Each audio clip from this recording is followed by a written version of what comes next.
There's a strange kind of silence that belongs only to men who have seen too much of the world.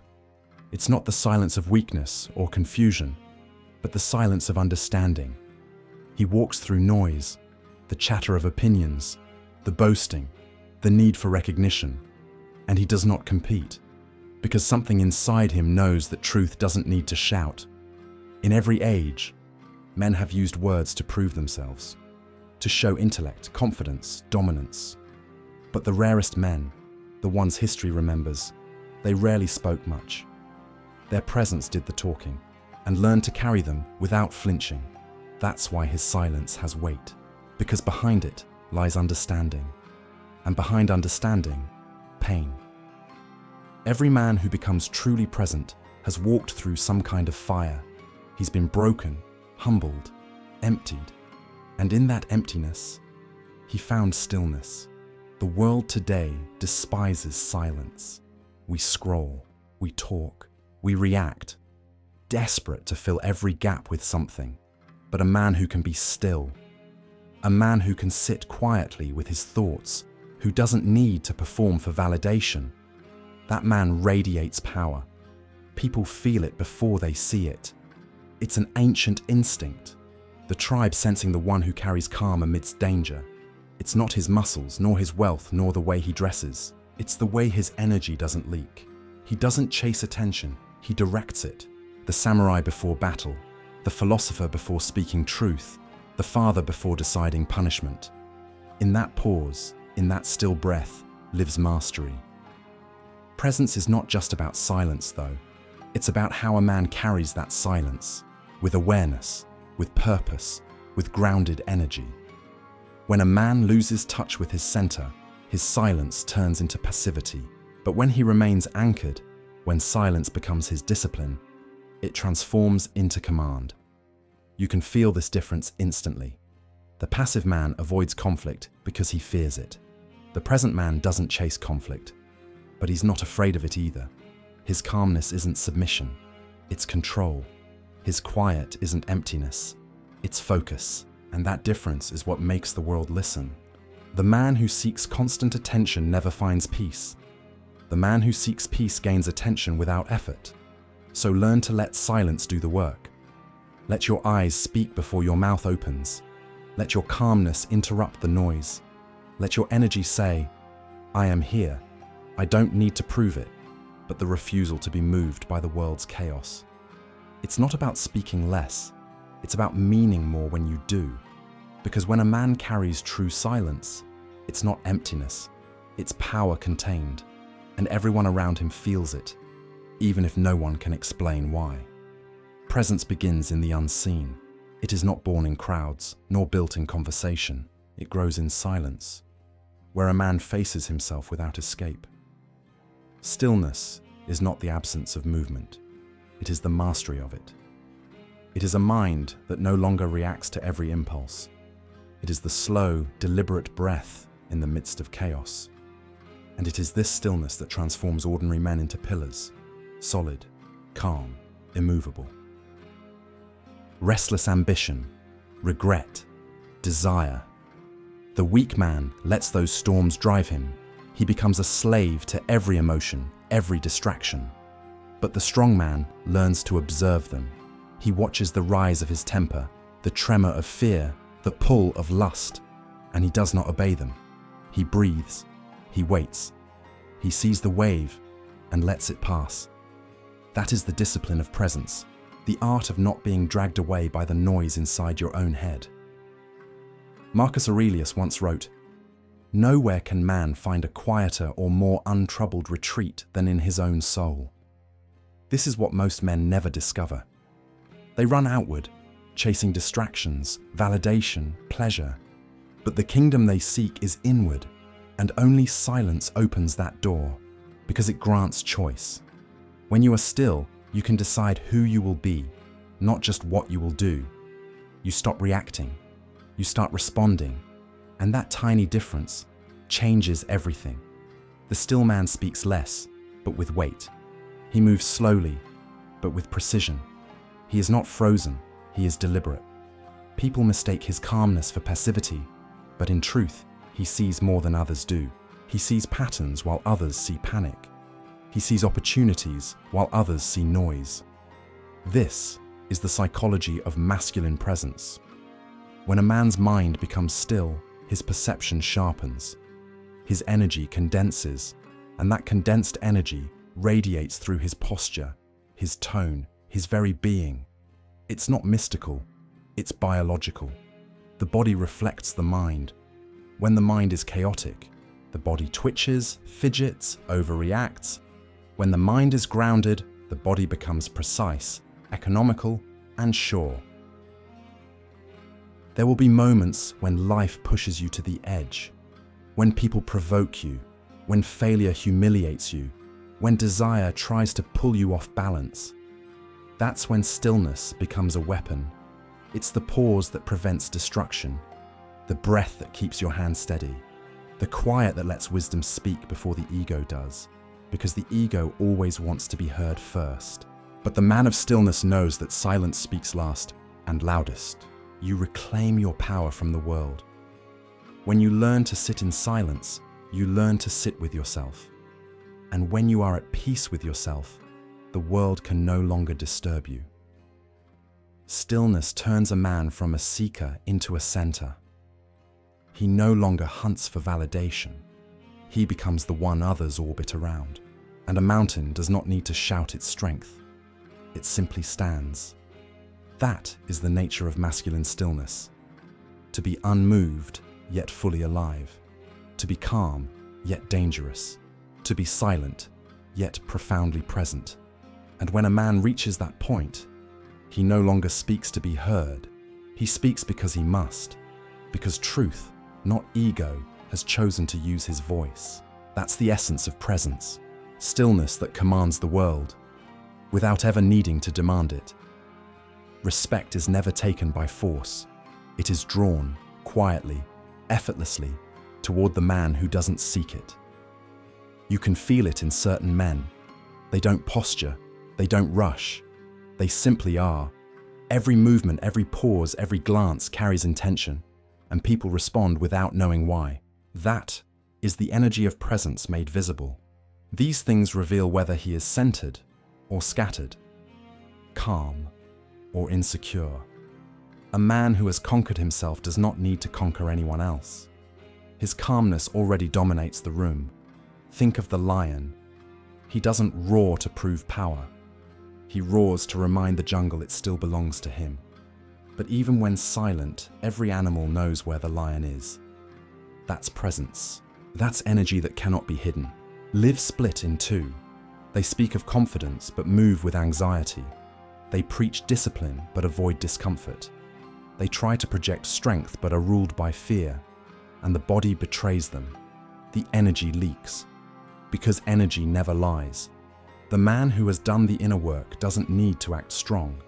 He is strong. He doesn't imitate calmness. He embodies it. You can't fake what you haven't earned.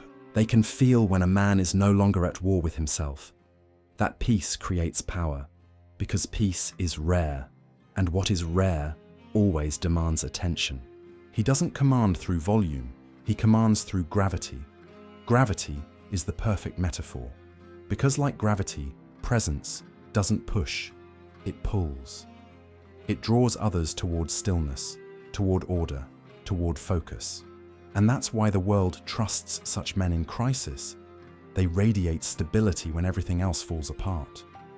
To command respect, you must become that gravity, not by pretending to be in control, but by being in control of yourself, by training your reactions, by mastering your breath, by learning to remain grounded when others lose composure. Because control is contagious. When a man can stay calm, he allows others to calm down. He becomes the quiet authority that restores balance. A man with presence doesn't need to overpower anyone. He simply holds his space. He creates order through discipline and integrity. He embodies a standard that others can feel. That's what women mean when they say they want a strong man. They don't mean loud. They mean grounded. They mean unshakable. They mean the kind of man whose eyes say, no matter what happens, I'll hold the line. That is the energy that commands the world. not with force, but with quiet certainty. There comes a moment in every man's life when pretending becomes unbearable, when the act of seeming strong begins to rot from the inside, when he realizes that confidence, dominance, and charisma, if performed, are just masks made of fear. The world today is built on performance. Every man is playing a role, on social media, at work, even among friends. He's trying to look like he has it all together, to appear decisive, unbothered, powerful. But behind that projection often lies exhaustion, because pretending takes energy, and every act that isn't born of truth drains the soul.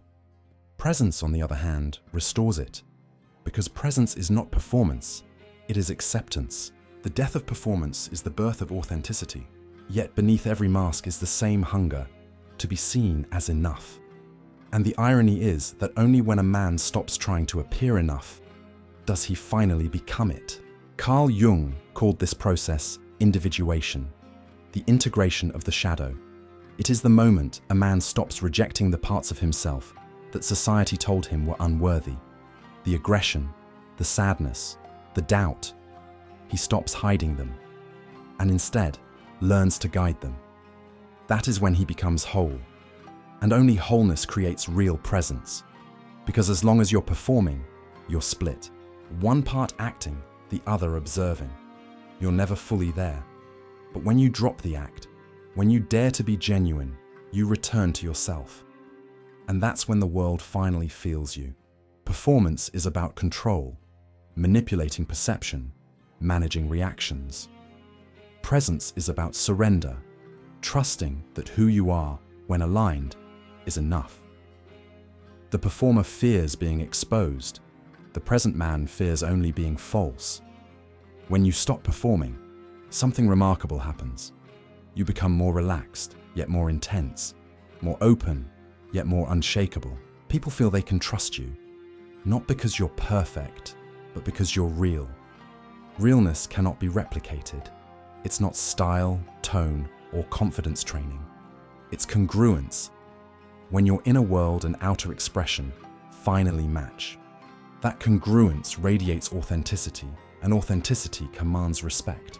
It means losing the identity you've built. It means facing the insecurities you've buried under years of masks.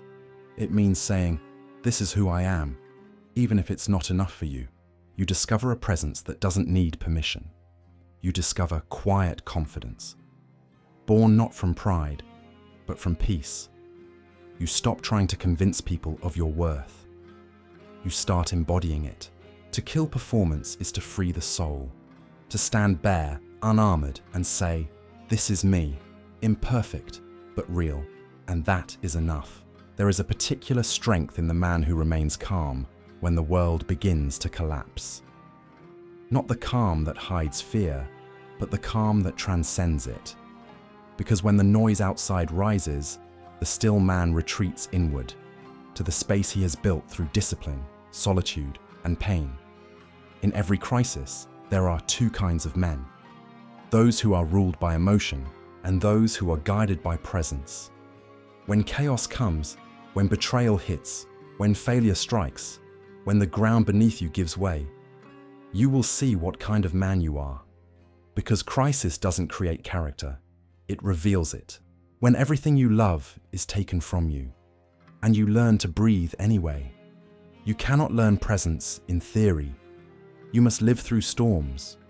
You must face moments that break you and learn to rebuild without bitterness. Every time you remain calm when anger tempts you, every time you act with integrity when no one's watching, every time you choose restraint over impulse, you strengthen that inner stillness. It's invisible training, but it's the kind that builds men who do not fall apart when life does. He does not panic because he understands. Control is not about stopping the storm, it's about not letting the storm control you. This is why discipline matters, not for the sake of achievement, but for the sake of clarity. Every time you rise early, train your body, sit in silence, face discomfort, you are conditioning your nervous system to remain still under pressure. You are preparing your spirit for war without needing to rage, to embody what you claim to believe. It's easy to look calm when nothing is happening. It's another thing entirely to stay composed when you're misunderstood, betrayed, or humiliated. That's where presence earns its weight, because calmness, when tested, becomes power. The ability to experience emotion without being enslaved by it, to feel deeply, yet act wisely, to let emotion flow through you without losing your center. That's what makes a man magnetic, not his perfection, but his stability. He becomes an anchor, not only for himself, but for everyone around him. His presence creates order in the midst of disorder. His tone slows the chaos in others. His stillness becomes contagious. And a man who possesses himself. When you master stillness in chaos, you become untouchable, not invincible, but unmoved. Life can bruise you, but it cannot bend you out of shape, showing you the level of your presence. So the next time the storm rises, don't resist it. Breathe. Observe. Remember that calmness is your greatest weapon. Because when you can hold your center in the fire, you become more than a man reacting. You become a man creating. And in that creation, you find the essence of masculine power. Stillness that holds the world together while everything else falls apart. There comes a time when a man must stop seeking to appear powerful and start learning to be powerful, quietly, humbly, completely. Because true presence does not announce itself. It doesn't ask for recognition. It doesn't move with noise or drama. It simply exists, steady as stone, calm as night. A man who carries this energy has transcended the need to prove anything. He no longer needs to show dominance, win every battle, or convince anyone of his worth. He knows that his silence says more than any victory speech ever could. Your thoughts, your impulses, your habits, your fears. You must face every shadow within you. Your pride, your insecurities, your resentment. And you must meet them without judgment.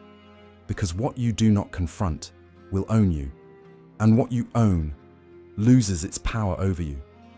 This is the quiet alchemy of masculinity, turning chaos into clarity, pain into depth, silence into strength. It's not glamorous work. It's not loud. It's often done in solitude, in the moments when no one is watching, when you are tempted to give in to weakness, and you choose not to. That's where presence is built. He turns loneliness into reflection. He transforms anger into purpose. Every emotion becomes fuel, not fire. Controlled, directed, refined. The man of presence no longer fights against the world. He moves through it with awareness. He speaks less, but each word lands with weight. He acts slowly, but each action carries meaning. He has learned that the greatest influence often comes from the smallest movement. The world needs such men. Men who carry peace into conflict. Men who listen before they judge. Men who stand firm without arrogance. Men who inspire order simply by being composed. This is the quiet leadership of the masculine spirit, not born from dominance, but from depth. The silent man does not follow trends. He follows truth. And because of that, his presence reshapes everything around him. He walks into a room, and the noise dims. Not because he demands attention, but because his energy reminds others of something ancient, something the world has forgotten. The power of calmness, the dignity of restraint, the beauty of control. To become this kind of man, you must commit to a lifetime of refinement. You must be willing to sit in silence until it no longer feels empty. You must train your body until it moves with ease. You must face failure until it humbles you. And you must build a code, unspoken, unbreakable, that guides every choice you make. Because presence without principle is only a mask. But when your presence is rooted in virtue, in truth, discipline, courage, and humility, it becomes unshakable. You no longer chase purpose. You embody it.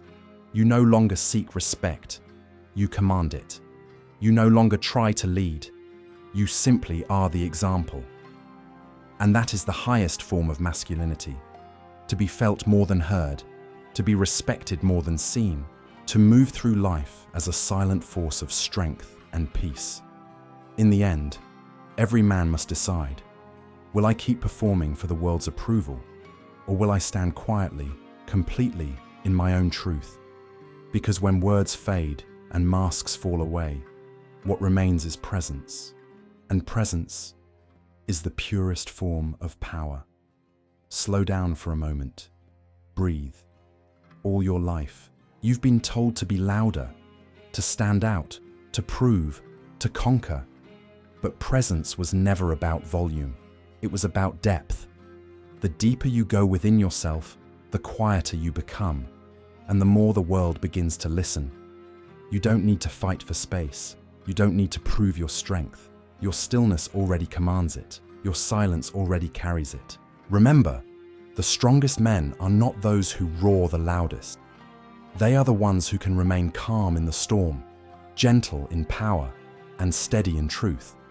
Your journey as a man is not about collecting victories. It's about building an inner world that no failure can destroy. A world of discipline, peace, and purpose. So let go of performance. Walk slower, speak less, listen deeply. Let every breath remind you of the quiet power within you. And when you walk through life, let your presence speak for you. Not in words, but in the way you move, the way you hold your gaze, the way your silence makes others feel safe. Be the calm in the storm. Be the man who doesn't need to shout, because the world doesn't need more noise. It needs your stillness. And that stillness, that presence, is the mark of a true man.